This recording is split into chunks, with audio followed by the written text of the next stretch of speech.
नमस्कार, आप देख रहे हैं आज तक। आपके साथ मैं हूं शुभांकर मिश्रा। डिबेट के नंबर 1 शो दंगल में आपका स्वागत है। आज बात करेंगे सियासी दंगल की, जिसका अखाड़ा कर्नाटक में सजा है। कर्नाटक विधानसभा चुनाव प्रचार में गालियों की गूंज खूब सुनाई पड़ रही है। कांग्रेस अध्यक्ष मल्लिकार्जुन खड़गे ने वैसे तो पीएम मोदी को लेकर जहरीले सांप वाले बयान 2 दिन पहले दिए थे, लेकिन अब जवाब मिला है प्रधानमंत्री नरेंद्र मोदी से। कर्नाटक में लोगों को संबोधित करते हुए प्रधानमंत्री ने कांग्रेस को याद दिलाया कि जब जब उन्हें गालियां दी गईं, जनता ने कैसे कांग्रेस को सबक सिखाया। बीजेपी सरकार के विकासगाथा का जिक्र करते हुए पीएम ने वो ट्रम्प कार्ड खेला जिसकी उम्मीद कांग्रेस ने नहीं की होगी। प्रधानमंत्री ने कहा कि कांग्रेस की फितरत ऐसी है। बाबा साहेब अंबेडकर, वीर सावरकर को गालियां दी, इसमें कोई शक नहीं कि जब जब नरेंद्र मोदी पर कांग्रेस ने निजी हमले किए तब तब चुनाव में उसकी करारी हार हुई। लेकिन हैरान करने वाली बात यह कि आज तक कांग्रेस इससे सबक नहीं सीख रही। कहते हैं कि जो इतिहास सबक नहीं सीखता उसका भविष्य अंधकार में होता है। हालांकि सवाल यह भी कि ये बातें तो बीजेपी की तरफ से भी आई हैं और कांग्रेस कह रही है कि आरोप तो आपने भी लगाए, लेकिन बड़ा सवाल ये, क्या कर्नाटक चुनाव में कांग्रेस से बड़ी गलती हुई या फिर खड़गे के बयान को बीजेपी जानबूझकर तूल दे रही है ताकि वोटों की फसल की कटाई की जा सके। आज इसी पर दंगल करेंगे, लेकिन उससे पहले रिपोर्ट देखिए आप। कांग्रेस के लोगों ने 91 टाइम अलग अलग गालियां दी है। कांग्रेस वाले लिख करके रखे, आप जितना ज्यादा कीचड़ उछालोगे कमल उतना ही ज्यादा खिलने वाला। ये गाली का जवाब, इनके सम्मान पर जो चोट पहुंची है उसका जवाब वोट से दिया जाएगा। कर्नाटक के चुनाव प्रचार में पीएम मोदी उतरे तो कांग्रेस की गालियों का पर्चा खोल दिया। बिदर के हुमानाबाद की रैली में जनता को बताया कि अब तक उन्हें कांग्रेस ने कितनी बार गालियां दी। कांग्रेस ने फिर से मुझे गालियां देने का काम शुरू कर दिया है। मैंने देखा किसी ने उन गालियों की लिस्ट बनाई है और वो गालियों की लिस्ट मुझे दी है। अब तक मुझे ये कांग्रेस के लोगों ने 91 टाइम अलग अलग गालियां दी है। कांग्रेस पर अटैक करते हुए पीएम मोदी यही नहीं रुके। उन्होंने इतिहास में कांग्रेस की जुबान से निकली बातों का भी जिक्र किया। जनता को बताया कि कैसे पहले कांग्रेस बाबा साहेब अंबेडकर और वीर सावरकर को गालियां देती थी, अब उन्हें गालियां दे रही है। आज भी हम लोग देखते हैं कि कांग्रेस कैसे वीर सावरकर जी को गालियां देती रहती है। कांग्रेस ने देश के जिन महान सपूतों को गालियां दी है, बड़े से बड़े महापुरुष उनकी गालियों के शिकार हुए हैं। और जब ये सब मैं देखता हूं तो मुझे लगता है चलिए कांग्रेस भी मुझे इतना उन लोगों की तरह सम्मान देती है जो उन्होंने बाबा साहब आंबेडकर को दिया, जो उन्होंने वीर सावरकर को दिया, वैसी ही गालियां मोदी को दे रहे हैं। अब आपके मन में सवाल उठ रहा होगा कि आखिर पीएम मोदी ने अचानक कांग्रेस की गालियों का जिक्र क्यों किया। तो आपको बता दें कि 27 अप्रैल को कांग्रेस के मल्लिकार्जुन खड़गे ने प्रधानमंत्री नरेंद्र मोदी को जहरीला सांप बता दिया था। मत नीवेनाद्रू तप्पु तिಳ್ಕೊಂಡ್ರಿ ಮೋದಿ ಅಂದ್ರೆ ಈ ವಿಷದ ಹಾವಿದ್ದಂಗೆ। ನೀವಂದ್ರೆ ಇದು ವಿಷ ಅದ ಇಲ್ಲ ನೋಡೋಣ, ಸ್ವಲ್ಪ ನೆಕ್ ನೋಡೋಣ ಅಂತ ನೆಕ್ಕಕ್ಕೆ ಹೋಗಿರಿ, ನೆಕ್ಕರು ಸತ್ತ ಇಲ್ಲ ಇದು ವಿಷ ಅದಾನೋ ಎಲ್ಲೋ ಮೋದಿ ಕೊಟ್ಟಣ ಒಳ್ಳೆ ಮನುಷ್ಯನ ಪ್ರಧಾನಮಂತ್ರಿ, ನಾವು ಸ್ವಲ್ಪ ನೋಡೋಣ ನೆಕ್ ನೋಡೋಣ ಅಂತ ಹೇಳಿ ಆ ವಿಷಯವನ್ನ ನೆಕ್ ನೋಡಿದ್ರೆ ನೀವು ಮಲಗೇ ಬಿಡ್ತೀರಲ್ಲೇ।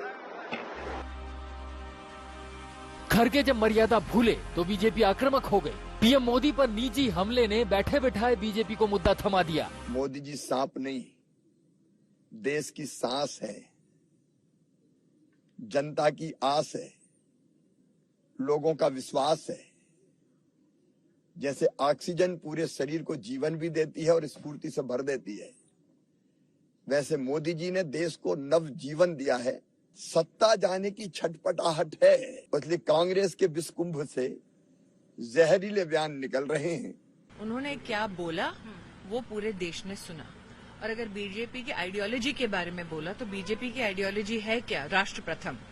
अब क्या खड़गे जी ये कह रहे हैं कि मोदी को नहीं हिंदुस्तान को गाली दी?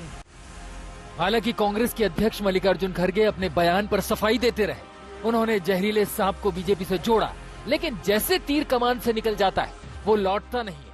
वैसे ही उनकी जुबान से जो निकला वो सफाई के बावजूद भी डैमेज कंट्रोल नहीं कर सका। कर्नाटक में विधानसभा चुनाव के लिए एक ही चरण में मतदान 10 मई को होना है और 13 मई को नतीजे घोषित किए जाएंगे। यानी वक्त कम है और प्रचार धुआंधार करना है। पीएम मोदी विकास के कामों को गिनाते गिनाते कांग्रेस की गलतियों के जरिए वो ट्रम्प कार्ड खेल रहे हैं जो कई बार आजमाया जा चुका है और बीजेपी को फायदा होता रहा है। इसीलिए एक बार फिर आज पीएम मोदी ने साफ कह दिया कि जनता के समर्थन से गालियां मिट्टी में मिल जाएंगी। कांग्रेस गाली देने में समय बर्बाद करती रहेगी। मैं जनता जनार्दन की सेवा में अपने आप को खपाता रहूंगा। दिन रात काम करूंगा, ज्यादा काम करूंगा। आपके आशीर्वाद से सारी गालियां मिट्टी में मिल जाएगी दोस्तों, सारी गालियां मिट्टी में मिल जाएगी। और कांग्रेस वाले लिख करके रखें, आप जितना ज्यादा कीचड़ उछालोगे कमल उतना ही ज्यादा खिलने वाला है। भाइयों बहनों, आपके आशीर्वाद से मुझे कर्नाटका की सेवा करने से रुकना नहीं है और ज्यादा सेवा करनी है। पीएम के इस तेवर को देखकर समझ जाइए कि कोई रैली नहीं जिसमें कांग्रेस की गालियों का जिक्र नहीं होगा। ये कोई पहला मौका नहीं है जब कांग्रेस ने चुनाव के वक्त ऐसी गलतियां की हैं। गुजरात चुनाव में सोनिया गांधी ने नरेंद्र मोदी को मौत का सौदागर कहा तो गुजरात की जनता ने कांग्रेस को बेघर कर दिया। अभी पिछले साल की ही बात है जब कांग्रेस के नेता मधुसूदन मिस्त्री ने गुजरात विधानसभा के चुनाव में पीएम मोदी को औकात दिखाने की बात कही थी और चुनाव परिणाम जो आए वो सबके सामने है। गुजरात के इतिहास में बीजेपी ने पिछले साल सबसे बड़ी जीत हासिल की। यानी जब जब कांग्रेस ने नरेंद्र मोदी पर व्यक्तिगत हमले किए, कांग्रेस को चुनावी कीमत चुकानी पड़ी। लेकिन इससे कांग्रेस है कि मानती नहीं, ना उसके नेता मानते हैं और ना ही पार्टी के अध्यक्ष। कुल मिलाकर यूं कहें तो कांग्रेस ने फिर से वही गलती दोहराई है जिसका कर्नाटक चुनाव में बड़ा खामियाजा उठाना पड़ सकता है। बिदर से सगै राज के साथ आज तक ब्यूरो। तो ये पूरी रिपोर्ट आपने देखी। इस रिपोर्ट के जरिए पूरा मामला जो है हमने आपको समझाने की कोशिश की। हमारे साथ कई खास मेहमान इस पर चर्चा के लिए हैं। अजय आलोक जी हैं जिन्होंने हाल ही में भारतीय जनता पार्टी को ज्वाइन किया है। अजय आलोक जी, आपका स्वागत है भारतीय जनता पार्टी के स्पोक्स पर्सन के तौर पर। रोहन गुप्ता जी हमारे साथ हैं, कांग्रेस पार्टी के प्रवक्ता हैं, आपका स्वागत है। सैयद असलम साहब हैं, आप स्पोक्स पर्सन हैं जेडीएस के। और संदीप शास्त्री जी हमारे साथ हैं, पॉलिटिकल एनालिस्ट हैं। रोहन, शुरुआत में आपसे करूंगा। देखिए, बड़ा सेट पैटर्न नजर आता है अगर हम इतिहास को देखते हैं। आप लोग अपने तर्क दे रहे हैं, अपनी सफाई पेश कर रहे हैं, वार के बदले पलटवार कर रहे हैं, लेकिन जब हम इतिहास में देखते हैं तो मुझे याद आता है कि मौत के सौदागर वाले इंसिडेंट पर बंपर जीत हो गई थी। मधुसूदन साहब ने जब कहा कि औकात दिखा देंगे तब बंपर जीत हुई थी। मणिशंकर अय्यर साहब ने कहा था नीच, उस वक्त भी फायदा उठा लिया। तो अगर आपको यह पता है कि प्रधानमंत्री पर जब जब व्यक्तिगत टिप्पणियां होती हैं तो उसको बीजेपी अच्छे से भुना लेती है, अब वो उनकी काबिलियत है या आपकी कमजोरी या आप पर हम छोड़ देते हैं, तो फिर ऐसी गलतियां क्यों दोहराई जाती हैं जिसमें बाद में सफाई भी देना पड़े? क्योंकि हमें याद है गुजरात में भी कह दिया गया था यहां पर आपके अध्यक्ष की तरफ से कि वो रावण हैं। शुभांकर जी, देखिए, नैतिकता के पैमाने सबके लिए सेम होने चाहिए। वो प्रधानमंत्री जी हो, कांग्रेस के नेता हो, कोई भी हो। आज यही प्रधानमंत्री जी ने जब कहा था सोनिया जी के बारे में जर्सी काऊ कहा या हाइब्रिड बछड़े की बात करी हो, उनके नेताओं ने किया हो कि गंदी नाली का कीड़ा कहा हो, ऐसे में आपको 50 बयान सुनाऊंगा शुभांकर जी। एक बार भी मुझे बताइए किसी भाजपा के नेता ने उसका खंडन किया हो या उसके लिए माफी मांगी हो? जब भी कांग्रेस पार्टी की तरफ से ऐसा कुछ हुआ हो, हमने उसका एक्सप्लेनेशन दिया है। कल भी मल्लिकार्जुन ने कहा कि मैंने भाजपा के लिए किया। उसके बाद भाजपा के नेता ने सोनिया जी को विषकन्या जैसे एक अभद्र टर्म से उनको उनका अपमान किया। मुझे बताइए कौन सा भाजपा नेता या उनकी नेत्री सामने आई और उसकी माफी मांगी? तो ये नैतिकता के पैमाने किसी एक के लिए नहीं हो सकते। दूसरी बात, आज प्रधानमंत्री जी ने यहाँ पे भाषण दिए, मैं यहाँ पे कर्नाटका में ही हूं, काफी उन्होंने बात की। उन्होंने कहा कि मेरा इतनी बार अपमान किया।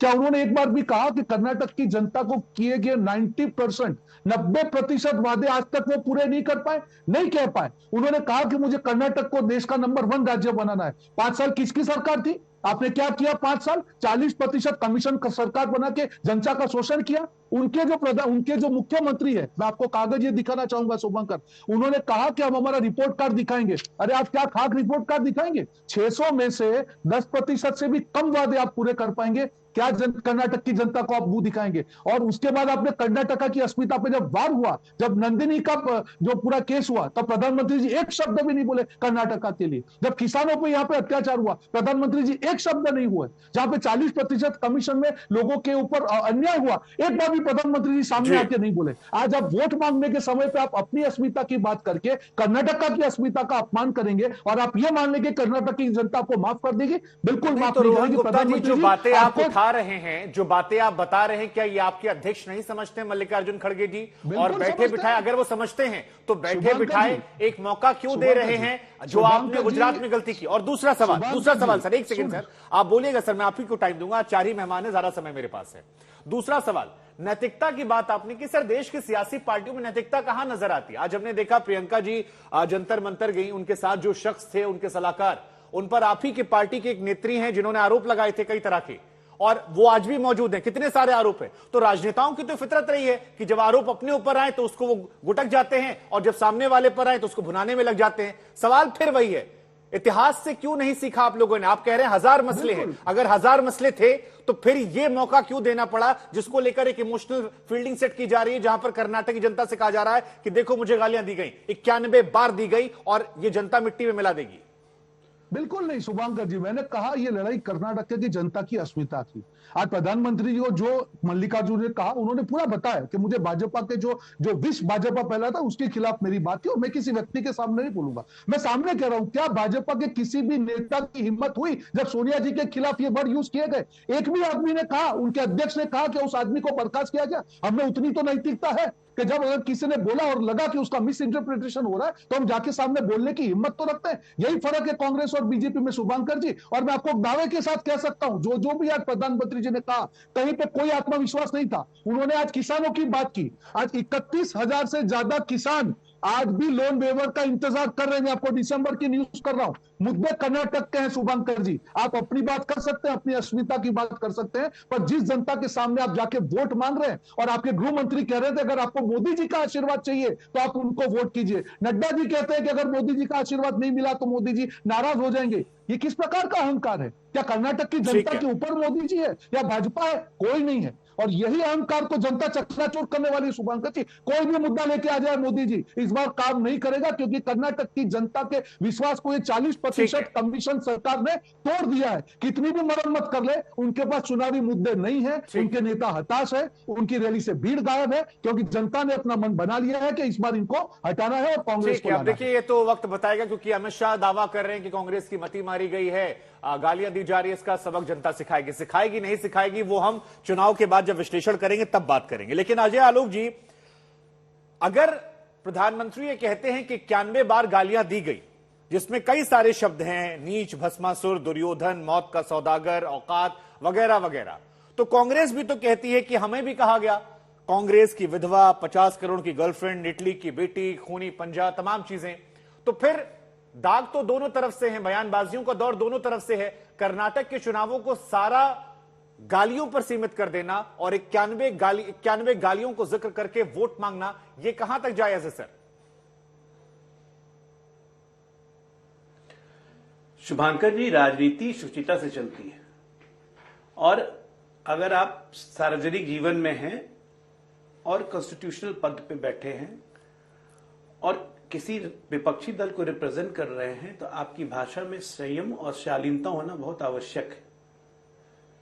प्रधानमंत्री जी के बारे में एक शेर कहूंगा, एक दोहा कहूंगा कविता कबीरा का, कि धरा तूने कभी छोड़ी नहीं छूकर भी आकाश, धरा तूने कभी छोड़ी नहीं छूकर भी आकाश, और अब क्या गम है, और अब क्या गम है कबीरा, काहे हो विनाश। तो आपके बोलने से प्रधानमंत्री जी का विनाश नहीं होने जा रहा है। क्यों इतना गुस्सा है मन में भाई, इतना विष मन में क्यों भर लिया है? विष भर भर के विष निकालते हैं, विष का लगातार फुफकार फुफकार के विष निकालते हैं, तो उसमें जनता तो देख रही है ना। और क्यों नहीं बोलेंगे प्रधानमंत्री जी, क्यों नहीं बोलेंगे हम? और एक बात बताइए, आपने इतना बोला कि बछड़ा, जर्सी, पता नहीं क्या क्या, कांग्रेस की विधवा, किसका नाम लिया है आज तक किसी ने? आज तक एक नाम अगर किसी का लिया हो आप दिखा दीजिए, तो राजनीतिक जीवन नहीं सार्वजनिक जीवन से इस्तीफा दे देंगे हम लोग। एक नाम कभी मेंशन नहीं किया। कैसे आपने समझ लिया कांग्रेस की विधवा बोला गया तो वो सोनिया गांधी के लिए बोला गया, बछड़ा बोला गया तो जर्सी गाय का बछड़ा बोला गया तो राहुल गांधी के लिए? कैसे समझ लिया आपने? ये आपकी दूषित मानसिकता है साहब, दूषित मानसिकता।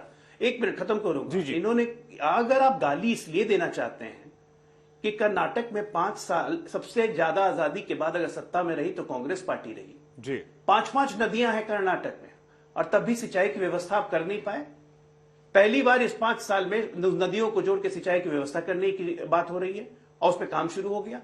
कर्नाटक में अगर आप गाली इसलिए दे रहे हैं कि अगर स्टेट इनोवेशन में नंबर 1 बन गया तो ये आपकी समस्या है। कर्नाटक में गाली अगर आप इसलिए दे रहे हैं कि वहां पे पहला सेमीकंडक्टर प्लांट लगने जा रहा है तो ये आपकी समस्या है। कर्नाटक में प्रधानमंत्री जी को आप गाली इसलिए दे रहे हैं क्योंकि कर्नाटक से उनको विशेष लगाव है, इसलिए कर्नाटक में एफडीआई का 30% आ जाता है, तो ये आपकी समस्या है भाई। अगर आप प्रधानमंत्री को गाली इसलिए दे रहे हैं, सांप बिच्छू इसलिए कह रहे हैं क्योंकि मैं बेंगलुरु मैसूर हाईवे 10 लेन वाला बन गया, बैंगलोर चेन्नई हाईवे बन गया, जिससे लोगों को सहूलियत होगी, तो ये आपकी समस्या है। इसमें हम क्या? ठीक है अजय आलोक जी, अब एक सवाल का जवाब आप और दे दीजिए, उसके बाद में आपके सवाल का जवाब फिर रोहन जी देंगे। ये बसंत गौड़ा जी कौन है? बसंत गौड़ा पाटिल कौन है ये? बसव गौड़ा पाटिल बिल्कुल हमारे एमएलए हैं, और उन्होंने जो कहा विश्वकन्या का शब्द, उससे ना पार्टी इत्तेफाक रखती है ना एक आदमी इत्तेफाक रखता है। मेरा कहने का यह मतलब है कि एक पार्टी का एमएलए बीजेपी तो के मतलब यहां भी हो जाएगा कि मन से माफ नहीं करेंगे। एक पार्टी का एमएलए और एक नहीं, आपकी बात ठीक है, ये बात बिल्कुल जायज है कि एक पार्टी का एमएलए और पार्टी का अध्यक्ष की तुलना नहीं हो सकती। आप बिल्कुल सही कह रहे हैं, आप बिल्कुल सही बात करें कि दोनों में जमीन आसमान का अंतर है, उस अंतर को हम भी समझ रहे हैं। लेकिन अगर पार्टी के एक नेता या विधायक की तरफ से भी कहा जा रहा है तो उसको लेकर आप लोगों ने राजनीतिक शुचिता जिसकी बात आप कर रहे थे, क्या पैमाना सेट कर दिया? बिल्कुल पैमाना सेट होगा। आपको क्या लगता है ये पैमाना सेट नहीं होगा? हमारी पार्टी में इस पर विचार हो रहा है, कर्नाटक में सारे लोग मौजूद हैं। हम ऐसे नहीं है कि जो बोलते हैं और करते कुछ और है। हमारी पार्टी में डेफिनेट तौर पे एक एक्शन होता है, एक मापदंड बना हुआ है। आप किसी प्रवक्ता, किसी नेता, कोई भी व्यक्ति जो जिम्मेदार ओहदे में पार्टी में बैठा हुआ है, उसके मुंह से आप कभी भी गलत बात नहीं सुनेंगे, और कांग्रेस पार्टी के किसी भी जिम्मेदार व्यक्ति से आप सही बात नहीं सुनेंगे। अंतर आप कह रहे हैं कि शायद कार्रवाई हो सकती है, परसेप्शन है, राजनीतिक परसेप्शन है। ठीक है सर, आपकी बात समझ गए। रोहन गुप्ता जी, आप पर एक आरोप लगा था कि आप लोग किस आधार पर कह रहे हैं कांग्रेस की विधवा या जर्सी गाय या वो जो शूपनखा वाला बयान था, ये सारी चीजों को आप लोग क्यों जोड़ देते हैं? नाम तो लिया नहीं गया था, अजय आलोक जी कह रहे हैं। देखिए अजय आलोक जी, एक तो आपको जो नई नौकरी मिली है उसके लिए बधाई। नई नौकरी मिलती है, थोड़ा सा सावधान रहिए, कुछ भी मत बोलिए। भाजपा में नए जुड़े, आपने कहा कि एक्शन लिए जाएंगे। अरे सुन तो लीजिए, सुन लीजिए रोहन जी, विचारधारा पर हम लोग बात करें, अगर बीच में मत बोलिए, बीच में मत बोलिए। रोहन जी, मेरी आपसे भी गुजारिश है, व्यक्तिगत हम लोग ना हो सके। आप मुझे एडवाइस मत दीजिए, मुझे एडवाइस मत दीजिए, आप अपने समय पर बोलिए, मुझे जो बोलना होगा वो मैं बोलूंगा। सुन लीजिए, यही अजय आलोक जी। नौकरी आप लोग करते रहो, नौकर चाकर आप लोग हो गांधी परिवार के, करते रहो, दूसरे को सोचते हो वही काम वो भी करेंगे।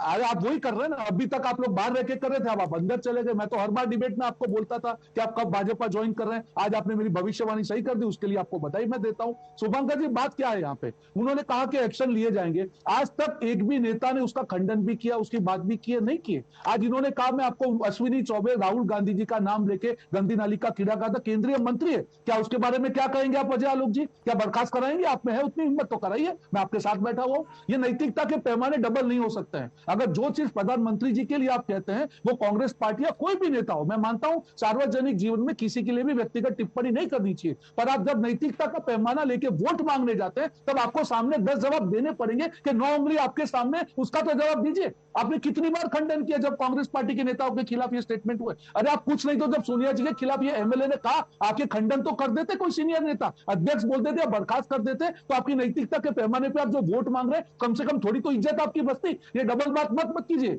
अगर प्रधानमंत्री जी की अस्मिता है, कर्नाटक की जनता की भी अस्मिता है, कांग्रेस के नेताओं की भी अस्मिता है। हर बार आप ठीक है अजय आलोक जी, 30 सेकंड आपके भी, उसके बाद 2 मेहमान मेरे पास और उनके पास में जाऊंगा क्योंकि आप पर व्यक्तिगत आरोप है, इसलिए मैं आपको जवाब देने का मौका दे रहा हूं। जी शुभांकर जी, बोलने के लहजे में अंतर देखिए। आपकी जनता का, आपका ये चैनल करोड़ों लोग देख रहा होगा, जनता ये सुने कि बोलने के लहजे में अंतर क्या है। प्रवक्ता मेरे कांग्रेस के भाई हैं, कहते हैं कि नई नौकरी मिली है। मेरे लिए नौकरी नहीं है, वो नौकरी करते होंगे क्योंकि कांग्रेस पार्टी में सब नौकरी कर रहे हैं। अब बोलने के लहजे में इतना आवेश है, इतना क्रोध है, किस बात का अहंकार है? तो नौकरी कांग्रेस पार्टी करती है, गांधी परिवार की, ये सबको पता है। ये परसेप्शन है, इसको जरा चेंज कीजिए। पार्टी में लोग नौकरी करने नहीं आते हैं, पार्टी में लोग कार्य करने आते हैं और अपना स्वयं का कार्य करते हैं। कांग्रेस पार्टी का इतिहास रहा। बाई द वे मैं आपको एक बार बता दूं, कृष्ण ने भी शिशुपाल को 100 गलती माफ कर दी थी और उसके बाद सुदर्शन चक्र निकाल के वध कर दिया था। 91 प्रधानमंत्री गिना चुके हैं रोहन गुप्ता। जिस रफ्तार से आप बढ़ रहे हैं ना, लोकसभा चुनाव तक 100 पूरा हो जाएगा और फिर सुदर्शन चक्र जनता चलाएगी और आप मिट्टी में मिल जाएंगे। गालियां देने वाले मिट्टी में मिल जाएंगे। बिल्कुल नहीं, धमकी नहीं, जनता आप पे सुदर्शन चक्र चलाएगी और चला ही रही है। अहंकार का हश्र देखिए, आप अहंकार का हश्र देखिए। 414 से 52 और हमारे परिश्रम का हश्र देखिए, 2 से 303 और इस बार 400 पार। अरे यही फर्क है, कर्नाटक में यही फर्क है। आप देखिए क्या होने वाला है कर्नाटक में। गुस्से में नहीं आना है। अरे थोड़ा हंस लीजिए, पानी पी लीजिए, बहुत थक गए। अरे बिल्कुल, मैं तो खुश हूँ, मैं तो बिल्कुल थकता नहीं। क्या बात करनी है, गुस्सा की? अरे आप आए अभी, आपको नया जो आपकी पार्टी में पद मिला है, आपका स्वागत मैं नहीं करूंगा। ठीक है, अरे आपसे ठीक है। अब आप दोनों व्यक्तिगत हो रहे हैं इसलिए मैं आगे बढ़ रहा हूं। सैयद इस्लाम साहब, मैं आपके पास आऊंगा। आरोप प्रत्यारोप दोनों तरफ से चल रहा है। एक तरफ से कहा जा रहा है जहरीला सांप, एक तरफ से कह दिया गया विष कन्या। अब जो रैलियां हो रही हैं उसमें कर्नाटक के मुद्दे गायब हो गए हैं, या तो सफाई दी जा रही है या कहा जा रहा है कि जनता जवाब देगी। आपको लगता है कि यही असली वो खेल है जो सियासी पार्टियां जो हैं वो आखिर में खेल देती हैं और बाकी सारे मुद्दे गायब हो जाते हैं? अब भावनात्मक चीजों पर अगर वोट पड़ेगा तो कहीं आप लोग पिछड़ तो नहीं जाएंगे? जेडीएस का क्या होगा इन दोनों के आरोप प्रत्यारोप के बीच में? मैं बताता हूँ। पहले तो अजय आलोक जी को मुबारकबाद देता हूँ। आई थिंक ये उनका पहला डिबेट है बीजेपी की तरफ से। I wish you all the best sir. Shubhankar ji, Karnataka का जो इलेक्शन है, कर्नाटका इलेक्शंस कर्नाटका की अस्मिता पे, स्वाभिमान पे और कर्नाटका का गर्व का इलेक्शन है। और being a national party, JDS एक रीजनल पार्टी है। हम कन्नडिगास के साथ कनेक्टेड हैं और इस बार JDS as a regional party हम लोग we are coming back to power. Now अभी देखिए बीजेपी जो बोल रही है, बीजेपी के साथ या कांग्रेस के साथ? नहीं, ये हम we will maintain equidistance from both the national parties. हमारा जो चुनाव के पहले तक या चुनाव के बाद भी? नहीं, मैं बताता हूँ। हमारा एजेंडा है डेवलपमेंट का, हमारा एजेंडा है सोशल वेलफेयर का, हमारा एजेंडा है women upliftment and youth empowerment का एजेंडा है। We will focus on agriculture and हमारा फोकस रहेगा इरिगेशनल प्रोजेक्ट्स पे। हम लोग कम्युनल पोलराइजेशन नहीं करते। हम लोग कम्युनल पोलराइजेशन नहीं करते। अभी देखिए बीजेपी का हाल देखिए। आपसे मैं एक बड़ा सीधा सवाल पूछ लेता हूं सर, आशा करूंगा मैं बता रहा हूं सीधा ही जवाब दीजिएगा। ये जो मल्लिकार्जुन खड़गे जी की तरफ से बयान दिया गया, आप अपनी बात रखिएगा सर, उसमें एक सवाल भी ऐड कर देता हूं क्योंकि कार्यक्रम जो है और टॉपिक से भी हम बहुत ज्यादा भटके ना। जो ये मल्लिकार्जुन खड़गे साहब की तरफ से कहा गया, आपको लगता है इसकी जरूरत थी या ये वैसी ही गलती है जिसका जिक्र हम कर रहे हैं कि गुजरात चुनावों में निकल आया था रावण और औकात निकल आई थी, उससे पहले भी कई मर्तबा हुआ है जिसका फायदा बीजेपी ने उठा लिया है? आपको लगता है ये सही था या गलत है? नहीं, देखिए, गाली पॉलिटिक्स जो है दोनों तरफ से गलत है। जो मल्लिकार्जुन खड़गे साहब ने बताया वो भी गलत है, और कल जो बसवनगुड़ा पाटिल ने विश कन्या बुलाया था सोनिया गांधी जी को, वो भी गलत है। गाली पॉलिटिक्स दोनों तरफ से, ये दोनों national parties agenda based elections नहीं लड़ रहे हैं। This is totally on communal polarisation. आप बीजेपी को देख लीजिए, ये एजेंडा, आप उनके पास डेवलपमेंट का एजेंडा नहीं है, उनके पास सोशल वेलफेयर का एजेंडा नहीं है, उनके पास विमेन एम्पावरमेंट और यूथ एम्पावरमेंट का लॉजिक नहीं है। इस बार क्या हुआ है, we are at the highest unemployment, the corruption charges, the 40% corruption charges, they are reeling under the pressure of 40% corruption charges. अब मैं और एक बात बता दूं सर, कर्नाटका जो है 2.72 lakh crores का टैक्स बनता है। This is including the income tax and the GST, and what we get in return is only 38,252 crores. Last year August 2022 में कर्नाटका में फ्लड्स हुआ था और इसका लॉस हुआ था 1,800 crores. That time the prime minister didn't visit Karnataka. Karnataka नहीं आए थे प्राइम मिनिस्टर। ये एक सिंगल रुपी का कॉम्पेंसेशन नहीं आता था। कर्नाटका से 25 MP है हमारे पास। ये एक MP की भी जरूरत नहीं हुई जो जाके प्राइम मिनिस्टर से जो लॉसेस हुए थे 1,800 crores उसका कॉम्पेंसेशन लेके आए। कर्नाटका के MP सिर्फ ठीक है, इस सवाल में जवाब आज आलोक जी से मैं ले लूंगा, लेकिन एक बार मेरे पास एक और मेहमान है, उनके पास भी चला जाऊं मैं। शुभांकर 10 सेकंड। जी। मैं कर्नाटका के जो लीडर्स हैं उनकी हालत पे तरस आ रहा है हम लोगों को, जो उनके पास इतने असमर्थ हैं, कमजोर हैं, उनके पास लोकल इश्यूज कुछ नहीं है, सारा दारोमदार मोदी जी और अमित शाह पे रखे हैं। उनकी हालत पे तरस आ रहा है हम लोग। ठीक है, दोनों नेशनल पार्टीज का यही हाल है। ठीक है, अब आप देखिए, आप दोनों पर निशाना साध रहे हैं, इसलिए मुझे लगता है कई बार कि आपने दोनों पत्ते खुले रखे हैं। इलेक्शन के बाद देखा जाएगा, कुछ पत्ते जो है वो इलेक्शन के बाद आप खोलेंगे। हमारे साथ है, हम ये भी एक दिलचस्प पॉलिटिक्स है। 123 है, हम जरूर पार करेंगे। ठीक है, अब वो तो सर एक हमारे यहाँ अवध में कहावत कहते हैं कि एक आदमी बाल छिलवाने गया, पूछा सर में कितने बाल, तो कहा जब छीलेंगे सामने गिरेगा तो गिन लीजिएगा। तो इलेक्शन के बाद नतीजे आएंगे तो आपके साथ बैठकर हम भी चर्चा कर लेंगे। कन्नडिगा डिसाइड करेंगे। जी। डॉक्टर संदीप शास्त्री, अजय जी मैं आपके पास आ रहा हूं, लेकिन उससे पहले संदीप शास्त्री जी, बड़ा दिलचस्प हो गया है, जैसा कि हमने शुरुआत से कहा कि ये मामला जो है अब प्रधानमंत्री पर केंद्रित हो गया है और बीजेपी की सबसे बड़ी ताकत जो है वो प्रधानमंत्री ही रहे। अब जिस तरह से सियासत चल रही है, ये माना जा रहा था बीजेपी थोड़ी पिछड़ रही थी इस चुनावों में, कई सारे एग्जिट पोल्स भी आ रहे थे, वहां पर भी चर्चाएं थी सत्ता परिवर्तन को लेकर। ये जो घटनाक्रम हुआ है, आप मानते हैं कि इसका कोई बड़ा इंपैक्ट होगा या फिर अपनी कमियों को इस गालियों में छिपाया जा रहा है? धन्यवाद शुभंकर जी, मुझे आपने इस डिबेट में शामिल किया। आखिर में मैं तीनों प्रवक्ताओं की बात सुनता आ रहा हूं। देखिए, कर्नाटका के मतदार क्या चाहते हैं कि आपके चुनाव प्रचार में राज्य के लिए आप क्या करेंगे, राज्य के लोगों के लिए क्या करेंगे, गली गली की समस्या जो है उसकी बात करेंगे, लेकिन गली गली की समस्याओं को छोड़ के गालियों की एक बौछार आप देख रहे हैं दोनों तरफ से। मैं सिर्फ एक तरफ की बात नहीं कर रहा हूं, दोनों तरफ से। जब गालियों की बौछार होती है, कर्नाटका के जनता जो हैं बहुत ही संयम है और वो ऐसे विचारों को देखते हैं जो उनकी हर रोज के जीवन के बारे में हो। आप किसी भी प्रचार को आज देखिए राज्य में, ये प्रचार लोगों के विषयों के बारे में नहीं है, आप क्या करेंगे उसके बारे में नहीं है, दूसरा क्या कर रहा है उसकी आलोचना है। ये कांग्रेस का कैंपेन हो या बीजेपी का कैंपेन हो, ये मैं क्या कर सकता हूं, हम क्या कर सकते हैं, उसके बारे में नहीं है। दूसरी पक्ष में जो है वो क्या कर रहे हैं, उनकी गलतियां क्या हैं, उनके नाम क्या हैं, उसके बारे में है। और कर्नाटका की जनता इस बात को ज्यादातर अपने कैंपेन में देखना नहीं चाहते। ठीक है। क्या पक्ष कर्नाटका के जनता जो, मैं कर्नाटका कह रहा हूं क्योंकि मैं कन्नडिगा हूं, मैं कर्नाटक नहीं कह रहा हूं।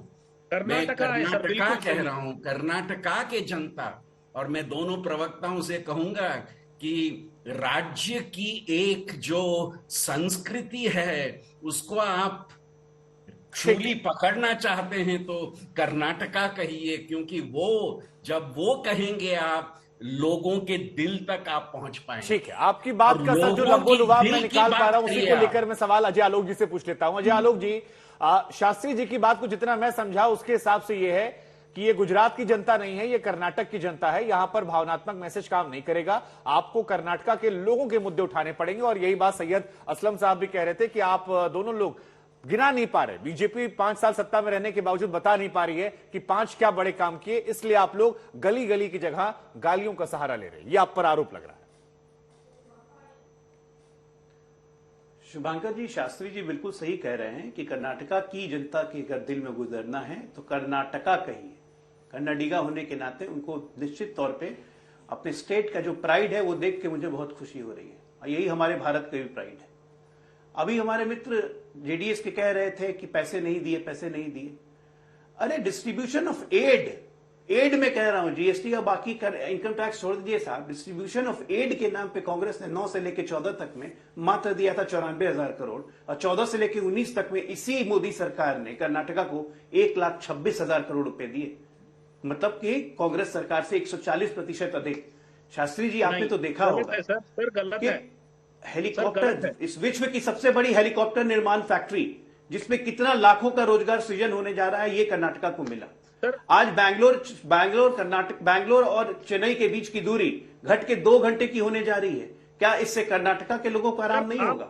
आज जो मैसूर पहुंचने में 3 घंटे लगते थे बैंगलोर से, वो मुश्किल से 1 घंटे की दूरी हो गई। गलत इन्फॉर्मेशन दे रहे हैं आपका इन्फॉर्मेशन। मुझे कंप्लीट कर लेने दीजिए, उसके बाद बोलिएगा। पहले मैं बता देता हूं किया क्या क्या आपके पास आ जाऊंगा। 55 लाख रोजगार सृजित हुए हैं, ये ऑन रिकॉर्ड है। 55 लाख रोजगार पिछले 4 वर्षों में कर्नाटका में सृजित हुए, ये रिकॉर्ड है। इनोवेशन में नंबर 1 है कर्नाटका, ये रिकॉर्ड है। एफडीआई में नंबर 1 है कर्नाटका, ये रिकॉर्ड है। ईज ऑफ डूइंग बिजनेस में नंबर 1 है कर्नाटका, ये रिकॉर्ड है। ये कहां से होगा? अगर सरकारें काम नहीं करेगी तो ये कहां से हो जाएगा? जरा खुद सोचिए आप। शुभांकर साहब, हमारे पास एक ऐसी फेयर लिस्ट है कि जो पिछले 4 साल में हमने किया है, उसके बेसिस पे हम रिपीट मांग रहे हैं। ठीक है, सैयद असलम साहब, भावनात्मक मुद्दे, डोसा बना के हम वोट नहीं मांग रहे। ठीक है, अजय आलोक जी, आप डोसा बात रखें। सैयद साहब शायद कुछ आपके बातों से इत्तेफाक नहीं रख रहे हैं। नेगेटिव सैयद साहब देखिए शुभांकर, पहले मैं अजय आलोक साहब को बता मैं आपके स्टैट्स करेक्ट कर दूं। कर्नाटका असेंबली में एक क्वेश्चन किया गया था, कितने इंडस्ट्रीज बंद हुए हैं लास्ट 3 साल में? 1,280 इंडस्ट्रीज बंद हुए हैं। 45,800 jobs are lost. Sir, this is the stats which you need to know. 1,280 industries are closed. Sir, I know the stats. The stats you are showing me 45,800. I'm showing you 55 lakh jobs have been created. You are talking about Bangalore. आप बैंगलोर के बारे में बात प्रचार करके कुछ होगा नहीं भाई। 216 IT कंपनीज बैंगलोर सिर्फ कर्नाटका नहीं है, हम समग्र कर्नाटका की बात करते हैं। 216 IT कंपनीज आर क्लोज्ड। हम एक परिवार की 80,000 करोड़ की संपत्ति की बात नहीं कर रहे हैं, कर्नाटका की बात कर रहे हैं। You don't have answers, you are getting personal now, you don't have answers. 216 IT companies are closed in Bangalore. मैं कौन सा? I am telling you. Shubhankar जी, मैं आ रहा हूं, रोहन साहब आपके पास आऊंगा। एक मिनट अजय आलोक साहब, एक बार, क्योंकि ये दोनों बातें छिड़ी हुई, इनको खत्म करते हैं, उसके बाद में लौटता रोहन जी। IT corridor was closed. ठीक है, सैयद साहब आपकी बात पर एक बार जवाब लेता है अजय आलोक जी, उसके बाद में रोहन जी के पास जाऊंगा। एक छोटी निवेदन, मैं आ रहा हूं सर, आ रहा हूं। अपनी बारी में बोले और कोशिश करें आप लोग भी छोटी छोटी बात रखें ताकि दर्शक समझ पाए और मुझे बाकी मेहमानों के पास जाने में तकलीफ ना हो। अजय आलोक साहब। शुभांकर जी, मैं लंबी चौड़ी बातें नहीं कर रहा हूं। मैं कह रहा हूं कि हमारी सरकार ने पिछले 4 सालों में किया क्या है, जिसके बेसिस पे हम दोबारा जनता से वोट मांग रहे हैं। मैंने लाइन से गिना दिया। इनोवेशन में नंबर 1, स्टार्टअप में नंबर 1, एफडीआई में नंबर 1, 11 एयरपोर्ट बने। कोई झुटला दे इन कामों को। बैंगलोर मैसूर बना, बैंगलोर चेन्नई बना, कोई कामों को झुटलाए। सबसे बड़ी हेलीकॉप्टर फैक्ट्री खुली, कितने काम हो गए? 10 काम से ऊपर हो चुके हैं। और गिनाते जाता हूं। 55 लाख से ज्यादा रोजगार सृजित किए, शुभांकर और जी गिनाता हूं, रिपीट 7 कर रहे नए हैं। विश्वविद्यालय खोले। ये स्टोरी हम रिपीट इन कर कामों रहे के हैं। बदौलत ठीक मांग है। रहे हैं। 5 नदियों को जोड़ के सिंचाई मैं आपको ठीक है। जवाब सिंचाई दे रहा की हूं। जो दुरुस्त ठीक व्यवस्था है। हमने दी है, ये आज तक कर्नाटका को क्यों नहीं मिली थी? ठीक है, ठीक है। कर्नाटका अजय आलोक जी, को आज तक क्यों नहीं मिली? आपने ये सारी बातें बताई, आप दोनों का वर्जन जो है वो हमने रख दिया, बाकी जनता तय करे। लेकिन रोहन गुप्ता साहब, सवाल मेरे मन में फिर यही पर आ रहा है कि अगर इतने बड़े बड़े मसले थे जिसको जेडीएस भी प्रमुखता से उठा रही है, तो आप लोगों को वो विषैला सांप या इस तरह की बातें कहकर मुद्दों को डाइवर्ट करने की क्या जरूरत थी? क्योंकि इन शब्दों का इस्तेमाल करने से खबरें बदली हैं, चाहे सोशल मीडिया हो या बैठे बिठाए बीजेपी को मौका मिला है कि आज सारे बड़े नेता इसी पर चुनाव आधारित कर रहे हैं। तो ये मौका तो आपने दिया सर, और ये गलती पहले भी गुजरात चुनाव में हुई थी, रावण वाले शब्द को लेकर या औकात वाले शब्द को लेकर। अभी देखिए, 2 दिन पहले राजस्थान के इनके नेता ने हमारे मुख्यमंत्री को रावण कहा। यहाँ पे कोई खबर नहीं बनी शुभांकर जी, आपको मालूम है गहलोत जी को कहा गया। अभी जो अजय आलोक जी ने बात कही, मैं थोड़ा सा जवाब देता हूं। देखिए, अभी आज प्रधानमंत्री जी ने कहा कि मुझे कर्नाटक को नंबर 1 राज्य बनाना है, और यहाँ पे अजय आलोक जी कहते हैं कि बन चुका है। या तो प्रधानमंत्री जी गलत बोल रहे हैं या अजय आलोक जी गलत बोल रहे हैं, 2 में से तय कर रहे हैं। देखिए, भाजपा की क्या रीति रही है, वो लोग गोल्ड पोस्ट को शिफ्ट करते हैं। क्या बोल के आए थे, मैं आपके सामने छोटी सी, क्योंकि प्रधानमंत्री जी ने आज फार्मर्स की बात की, इन्होंने 15 वादे किए थे फार्मर्स के लिए। लोन वेवर की बात की थी, फार्मर को 1.5 गुना कॉस्ट से 1.5 गुना आमदनी की बात की थी। फिर उन्होंने जो 3 फेज पावर सप्लाई की बात की थी, उसके बाद में फास्ट ट्रैक इरिगेशन प्रोजेक्ट्स की बात की थी, chief minister fellowship for agriculture की बात की थी, उन्होंने मिशन कल्याणी की बात की थी, मुख्यमंत्री सुरक्षा इंश्योरेंस की बात की थी, कामधेनु अनुदान की बात की थी। मैं आपको ऐसी 15 स्कीम गिना रहा हूं शुभांकर जी, और चैलेंज के साथ कह रहा हूं। आज अजय आलोक जी, क्योंकि पहला दिन है, मैं नहीं चाहूंगा कि ज्यादा भाजपा के बोल के, क्योंकि जब ये वादे किए थे तब वो नहीं थे, पर 15 वादे मैं चैलेंज के साथ कहता हूं कि इसमें से एक भी वादा भाजपा ने पूरा नहीं किया। ये तो मैं आपसे किसानों की बात कर रहा हूं, उसके बाद में महिला है, युवा है, ऐसे 600 वादे किए हैं अजय आलोक जी। अगर हम रोज 15 वादे भी करते हैं तो भी चुनाव खत्म हो जाएगा, आप जवाब नहीं दे पाएंगे। दूसरी बात शुभांकर जी, आपने जो कहा उस पर मैं आ रहा हूं। इस बार जब भाजपा हमेशा कोई भी राज्य में जाती है तो परिवारवाद की बात करती है। इस बार 224 में से 36 टिकट है, चाचा मामा ताऊ जीजा साला चाचा चाची, ये टिकट भाजपा ने दी है। ऑन रिकॉर्ड है कि 224 में से 36 परिवार के सदस्य को टिकट दी। उसके कारण उनके जो नींव के कार्यकर्ता थे, वो जगदीश शेट्टर की बात हो, लक्ष्मण सावड़ी की बात है, जो लोग लिंगायत लीडर्स है, उनको अन्याय किया। आज बीजेपी किसको टिकट दे रही है उनकी चिंता बीजेपी पर आप छोड़ दीजिए। आपको लेकर सवाल मेरा था, और वो सवाल का जवाब आपने अपने हिसाब से दे दिया। जब कोई मुद्दे नहीं बचे, हमारी 4 प्रॉमिस थी, गृह लक्ष्मी, गृह ज्योति, अन्न भाग्य और युवा निधि, ठीक है, पेनिट्रेट हो चुकी है। ठीक है। डॉक्टर संदीप शास्त्री जी, डॉक्टर संदीप शास्त्री जी, आपने यहाँ पर तीनों पैनलिस्ट को सुना, और तीनों पैनलिस्ट दोनों बातें कर रहे हैं। एक तरफ वो गालियों वाली बात भी हो रही है, और दूसरी तरफ में कामकाज भी गिना जा रहा है। ठीक है रोहन साहब, आपकी बात हो गई सर। रोहन जी, मैंने आपको तकरीबन 2 मिनट का वक्त दिया, आपकी बात हो गई। डॉक्टर संदीप शास्त्री, आपने दोनों बातें सुनी। अब सवाल मेरा फिर वही है, क्योंकि प्रधानमंत्री के बयान पर यह डिबेट आधारित है, और इसलिए प्रधानमंत्री का बयान मैं कोट कर रहा हूं, जिसमें उन्होंने कहा कि जनता के समर्थन से ये जितनी गालियां हैं ये मिट्टी में मिल जाएंगी। हम काम कर रहे हैं, जनता हमें सहयोग करेगी और ये गालियां मिट्टी में मिल जाएंगी। आपको लगता है कि प्रधानमंत्री की इन बातों का असर कर्नाटका में होगा? एक पॉलिटिकल एनालिस्ट होने के नाते आज प्रधानमंत्री के स्टेटमेंट को आप कैसे रीड कर रहे हैं? शुभंकर जी, ये जो गालियां की एक बौछार दोनों तरह से आ रही हैं, कर्नाटका की जनता को उसके बारे में कोई उतनी एक्साइटमेंट नहीं रहेगी। इससे फर्क मुझे लगता है उतना नहीं होगा, क्योंकि जो कमिटेड वोटर्स दोनों तरफ की हैं वो इस बात को उठाएंगे और उनके कमिटमेंट और भी ज्यादा बन जाएगा। इसमें कोई एक तरफ से दूसरे तरफ जाने की बात मुझे लगता है नहीं है। लेकिन शुभंकर जी, एक बात मैं कहूंगा, नहीं तो सर, जो बात अभी अजय आलोक की सरकार बनवाई थी, अगर प्रधानमंत्री, आप मानते प्रधानमंत्री फैक्टर वहां काम करता है नहीं करता? अगर इन दोनों की बातें हमारे कैंपेन में आ जाती ज्यादा अच्छा रहती। ये सिर्फ हम टीवी डिबेट में सुन रहे हैं, ये सब उपलब्धियां जो दोनों तरफ से बात की जा रही हैं वो कैंपेन की सेंटर होनी चाहिए। ये गाली और एक तरफ से दूसरी तरफ से पर्सनल अटैक्स जो हो रही हैं वो कैंपेन का बेसिस दोनों तरफ से नहीं होनी चाहिए। नहीं सर, इतनी अच्छी सियासत होती तो दोनों तरफ से कैंपेन, जैसे अजय यही तो सियासत में सर है। इसीलिए तो कहते हैं, अजय आलोक जी ने शेर सुनाया था। अजय आलोक जी से भी मैं एक सवाल पूछते शेर सुना देता हूं कि सियासत इस कदर आवाम पे एहसान करती है, पहले आंखें छीनती है, फिर उन्हीं को चश्मा दान करती है। तो सियासत की तो खूबसूरती यही है। लेकिन अजय आलोक जी, एक सवाल कई लोग सोशल मीडिया पर पूछ रहे थे कि ये काउंटिंग कैसे हो गई सर कि 91 बार ही गाली दी गई थी। मतलब कई लोग कहते हैं कि कोरोना के टाइम में रिकॉर्ड नहीं आए और बहुत सारे रिकॉर्ड है जो नहीं आए। ये 91 वाला आंकड़ा एग्जैक्ट नंबर कहां से आप लोगों ने निकाला? देखिए शुभांकर जी, प्रधानमंत्री जी हो जाए, बीजेपी हो जाए, हम लोग फोम की तरह, फोम होता है ना, फोम को जब उठाइएगा तो बहुत हल्का होता है, और जैसे जैसे फोम पे पानी डालिएगा फोम सबको एब्जॉर्ब करने लगता है। जब फोम एब्जॉर्ब कर लेता है तो फोम भारी हो जाता है। तो हम लोग एग्जॉर्बेंट हैं, दीजिए जितनी गालियां देने ही दीजिए, लेकिन आपकी हर गालियों से हम भारी हो रहे हैं, और ये भारीपन आप पे बहुत भारी पड़ने जा रहा है। अगर ये समझ में आती हो तो ठीक, वरना आप गाली देते रहिए, हम गाली खाते रहेंगे। आज से गाली दे रहे हैं। और प्रधानमंत्री तो छोड़िए साहब, उसी कर्नाटका में बैठे हुए हैं रोहन गुप्ता, जरा बताएंगे कांग्रेस पार्टी ने लिंगायत कम्युनिटी को चोर कहा था। ये तो ऐसे वीर सावरकर को चोर कहा, बाबा साहब को गालियां दी। वीर सावरकर को तो हाल में राहुल गांधी कुछ बोल के आए हैं ना, मैं सावरकर नहीं, माफी नहीं मांगूंगा। हमारे कामों की बात करते हैं आप। ठीक है, 9 लाख परिवार कर्नाटका में हैं आज, जो जिनको घर मिले हैं, जो लखपति हो गए हैं।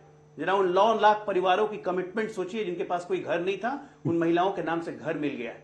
एक एक घर कर्नाटका में 10 लाख से कम नहीं होता है, लखपति बनाया है हमने। हमारी सोच ये है, सरकार का मतलब जनता में घुसना, सरकार का मतलब सब बता दिया सर, वो 91 बताया नहीं सर आपने मुझे, जो किसी पार्टी का कल्चर रहा हो। करोड़ पैसा मिला है सर, वो 91 आपने नहीं समझाया, लेकिन ठीक है, गिनते अब समय कम है मेरे पास, एक एक क्लोजिंग कमेंट ले लेते हैं। रोहन गुप्ता जी, 2002 से गिनते मैं तो 9 का आंकड़ा बता रहा हूं कि 100 होने वाले हैं। ठीक है, 100 होने वाले हैं, चलेगा। ठीक है रोहन गुप्ता जी, आप चलेगा जनता का। क्या आप मानते हैं कि इस मामले का कोई असर होने वाला है, या आप मानते हैं कि नहीं, इस बार बाकी मुद्दे इतने ज्यादा हैं कि शायद ये मामला दब जाए? हालांकि बीजेपी ऐसा लग नहीं रहा है कि इसको दबाने वाली है। उन्होंने अंबेडकर का भी जिक्र किया, सावरकर जी का भी जिक्र किया, अजय आलोक जी भी यहां जिक्र कर रहे हैं, और पीएम ने भी कहा आज मंच से कि आप लोगों की फितरत रही है कि जो थोड़ा अलग निकलता है आप लोग उसे अब्यूज करते हैं, चाहे वो अंबेडकर साहब हो या फिर सावरकर जी हो। शुभंकर जी, देखिए बीजेपी की विडंबना ये हो रही है कि इस बार उनका नैरेटिव सेट नहीं हो रहा है। हर बार लिंगायत जाति है, हमेशा लिंगायत समुदाय भाजपा के साथ खड़ा रहता था। आज इनके बड़े बड़े नेताओं को उन्होंने टिकट नहीं देके उनके साथ भी उन्होंने द्रोह किया है।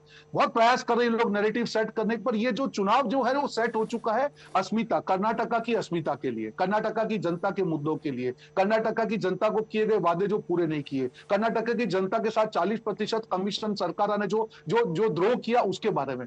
तो मुद्दे कितने भी भाजपा उठाए, उनको जवाब देना पड़ेगा कि क्यों उनके 90% जो वादे हैं पूरे नहीं किए, क्यों यहाँ पे भ्रष्टाचार इतना ज्यादा है, क्यों उनके नेताओं ने जो उनके जो नींव के नेता है उनके साथ अन्याय किया, क्यों परिवारवाद का शिकार हुआ। सैयद असलम साहब, क्लोजिंग कमेंट मैं आपसे भी ले रहा हूं, अगर कांग्रेस ये मान रही है कि मुद्दा एग्जिस्ट नहीं करता था तो फिर इतनी सफाई क्यों देनी पड़ी से? आप मानते हैं कि नहीं कुछ तो असर है? और क्या आप मानते हैं पीएम मोदी फैक्टर है कर्नाटक में, या आप वही तो मैं पहले ही बोल रहा हूं, वही तो मैं पहले बोल रहा हूं, जहां यहाँ के लोकल लीडर्स एब्सोल्युटली असमर्थ हैं, they are absolutely it proves their inability. उनके पास लोकल इश्यूज कुछ है ही नहीं। जब ये इलेक्शन कर्नाटका की अस्मिता के बारे में है, कर्नाटका के गर्व के बारे में है, सर आपके पास लोकल इश्यूज हैं, आपसे पूछ लेता हूं मैं, चुनाव के बाद किधर या उधर, बीजेपी और कांग्रेस में ज्यादा बुरा कौन है सर? इस बार जनता दल, अच्छा दोनों गालियां दे रहे सर, दोनों में ज्यादा बुरा कौन है? के साथ इलेक्शन चल रहा है, 123 मिशन के साथ दोनों में ज्यादा बुरा कौन है सर? जेडीएस जीतेगी। बीजेपी और कांग्रेस में ज्यादा बुरा कौन है? दोनों बुरे हैं। We will maintain equidistance from both of them. चलिए, सबने अपने अपने इशारों में अपनी अपनी बातें रख दी। हमारी कोशिश थी उस लाइन के बीच की लाइन को समझने की जो एक नैरेटिव सेट करने के लिए किया जा रहा है। क्या असर होगा? क्या इन गालियों के चलते इतिहास दोहराएगा, या जो बात बाकी लोग कह रहे हैं कि नहीं यहां पर लोकल मुद्दों पर इतिहास रचा जाएगा, इस पर हमारी नजर रहेगी। लेकिन फिलहाल दंगल में इतना ही। आप सभी मेहमानों का बहुत बहुत शुक्रिया। आप लोग भी लगातार बने रहिए और देखते रहिए आज तक।